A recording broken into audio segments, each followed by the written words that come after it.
Nama saya Kevin Suhartanto, dan hari ini saya akan mensimulasikan sebagian kecil dari PVSys versi 6.87. PVSys sendiri merupakan software atau perangkat lunak yang digunakan untuk proses pembelajaran, pengukuran, dan analisa data dari sistem PLTS secara lengkap.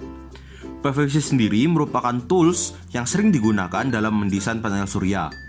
Data yang dibutuhkan biasanya adalah data koordinat lokasi untuk mensimulasikan potensi energi yang dapat dibangkitkan oleh matahari. Pada PVSys, dapat ditampilkan pergerakan matahari dalam 1 tahun di lokasi tersebut, serta juga analisa, bayangan, dan cost. Lalu, pada halaman tampilan PVSys terdapat beberapa konten, yaitu Preliminary Design, Project Design, Database, dan Tools. Di mana Preliminary Design menyediakan evaluasi dan potensi akan kemungkinan hambatan suatu proyek dalam situasi tertentu secara cepat. Sedangkan untuk Project Design adalah bagian utama dari software yang digunakan untuk studi proyek secara lengkap.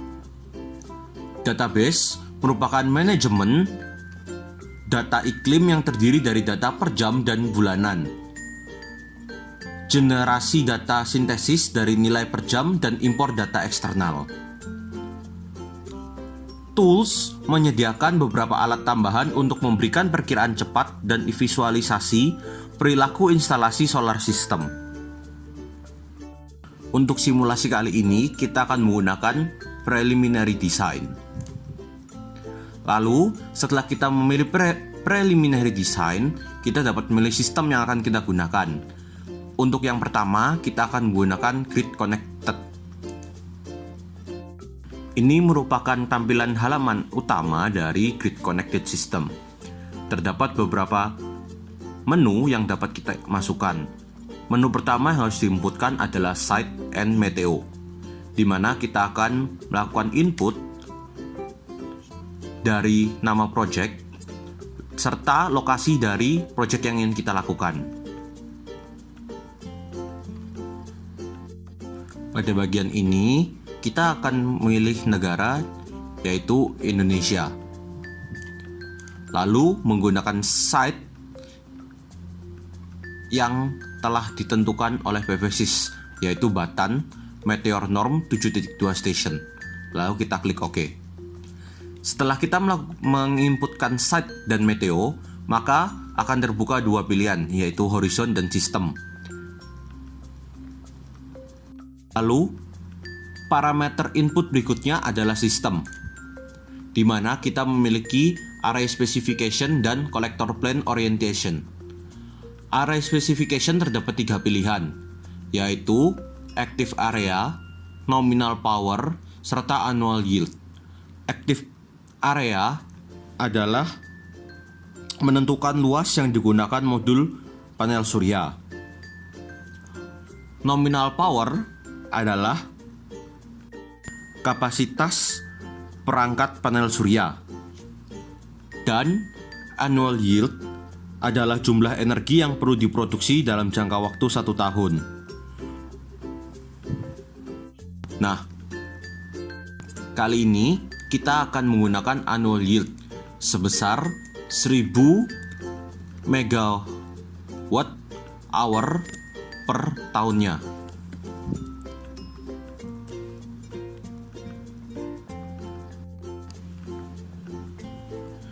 Lalu pada collector plane orientation terdapat 2 pilihan, yaitu tilt dan azimuth. Ini adalah pengaturan di mana kita mengatur kemiringan dari panel surya. Tilt adalah kemiringan panel surya terhadap bidang horizontal dalam derajat. Sedangkan azimuth didefinisikan sebagai sudut antara arah selatan dan arah di mana panel menghadap.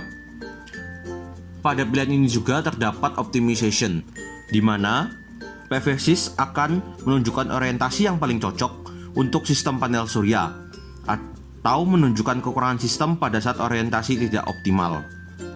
Jadi ketika ditekan, maka akan menunjukkan seperti ini.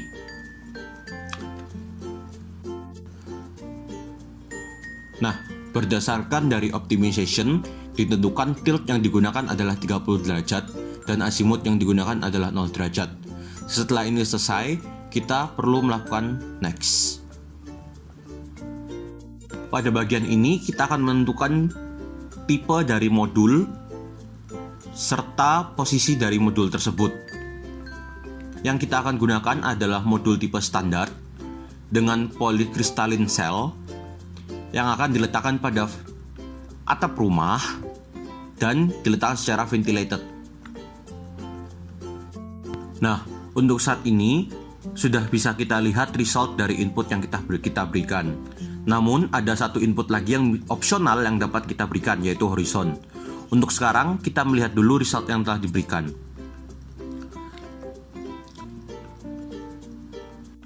Ini dapat terlihat result yang telah diberikan. Area yang dibutuhkan adalah sebesar 5.304 meter persegi dengan minimal daya 796 kW. Investment yang dibutuhkan adalah sebesar sekian, serta energi cost yang digunakan adalah 0,12 euro per kilowatt hour. Diberikan juga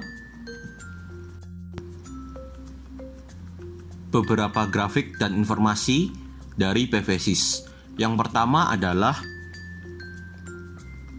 irradiation plot, di mana irradiation plot menunjukkan irradiasi global horizontal dan irradiasi global insiden yang terjadi selama 1 tahun, diuraikan per bulan. Lalu yang berikutnya adalah sistem output, di mana menunjukkan energi yang dihasilkan setiap bulan selama 1 tahun. Berikutnya adalah result table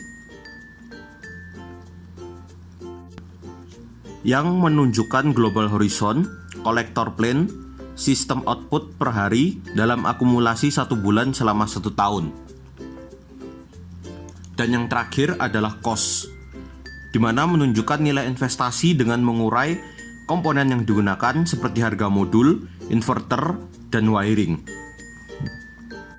Berikutnya, kita akan mencoba memberikan input opsional yaitu berupa horizon. Pada horizon, kita bisa melakukan import dari data milik PV-SYS. Jadi kita tekan read atau import PV-SYS internal file, lalu kita choose. Kita pilih demo_genevi.hor. Maka akan diberikan horizon line seperti ini. Lalu kita klik OK. Selesai memberikan input horizon, kita kembali melihat result. Dapat dilihat terjadi perubahan setelah kita memberikan input horizon seperti horizontal with horizon maupun di nilai-nilai lainnya, terutama di bagian cost serta investment.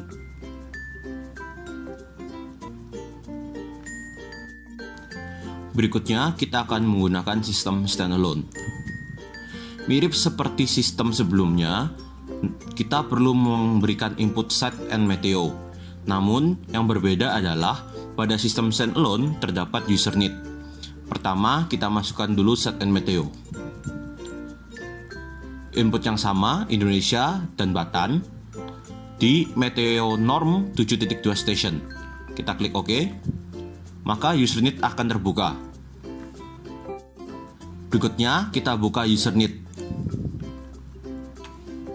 Nah, pada bagian user need ini, kita akan mengisikan kebutuhan sekiranya hingga mencapai 100 gigawatt hour per tahunnya. Akan saya isikan terlebih dahulu. Nah, sekarang semuanya telah diisi. Dengan perhitungan perkiraan, selama setahun akan menghabiskan 100 gigawatt hour. Di sini consumption yang telah digunakan adalah lampu, TV atau PC atau mobile, domestic appliance, kulkas atau freezer, pencuci piring atau baju, dan penggunaan lainnya. Serta hourly distributionnya telah terbagi di mana semuanya digunakan selama 24 jam. Nah, kita klik OK.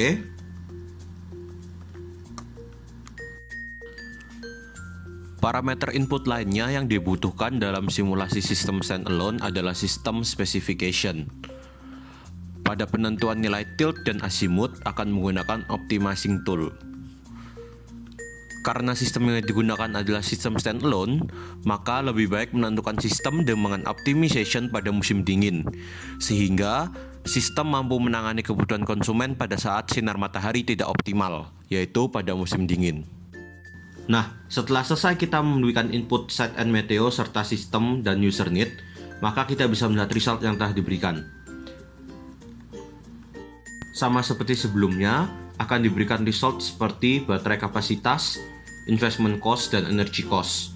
Juga diberikan grafik seperti production and use graph, di mana akan menampilkan energi yang dihasilkan dibandingkan dengan kebutuhan user dalam per bulannya selama setahun.